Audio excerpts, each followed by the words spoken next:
ఈ కథ నీ జీవితానికి అద్దం. Telugu life story. అతను ఓడిపోయాడు అని అందరూ అనుకున్నారు, కానీ నిజం ఇది కాదు. ఈ వీడియో ఒక కథ కాదు, నీ జీవితంలో ఎప్పుడో ఒకసారి నువ్వు అనుకున్న నా వల్ల ఏం కాదేమో అనే ఆలోచన గురించే. ఈ కథ చివరికి నీ మనసులో ఒక చిన్న వెలుగు వెలిగిస్తుంది. ఒకప్పుడు అతన్ని అందరూ ఓడిపోయిన వాడిగా చూశారు.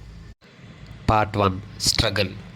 అతను చాలా సాధారణమైన వ్యక్తి. పెద్ద చదువులు లేవు, పెద్ద పరిచయాలు లేవు.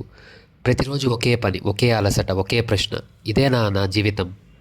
ప్రయత్నించాడు, 2 సార్లు ఫెయిల్ అయ్యాడు. అప్పుడే మాటలు మొదలయ్యాయి. నీ వల్ల కాదులే, ఇంకా ఎన్ని కలలు కంటావు, ఇదే నీ లిమిట్.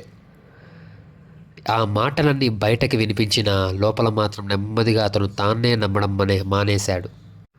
Part 2, breaking point. ఒకరోజు అతను పూర్తిగా విరిగిపోయాడు. చేతిలో డబ్బు లేదు, మనసులో ఆశ లేదు, కళ్ళలో నిద్ర లేదు. అద్దంలో తనని చూసుకొని ఒకే మాట అడిగాడు: నేను నిజంగానే ఓడిపోయానా? సమాధానం రాలేదు, కానీ ఆ నిశ్శబ్దంలో ఒక చిన్న ఆలోచన మొదలైంది.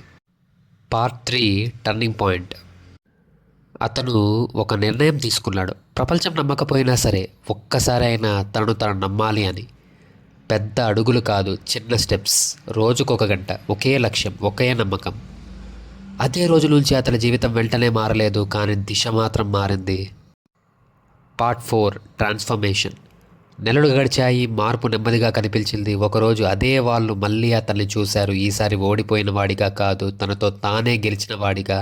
అతను గెలిచింది డబ్బు కాదు, పేరు కాదు, తన మీద ఉన్న ఆత్మనమ్మకాన్ని. ఈ కథలో అతను ఎవరైనా కావచ్చు, కానీ నిజంగా చెప్పాలంటే అతను నువ్వే కావచ్చు.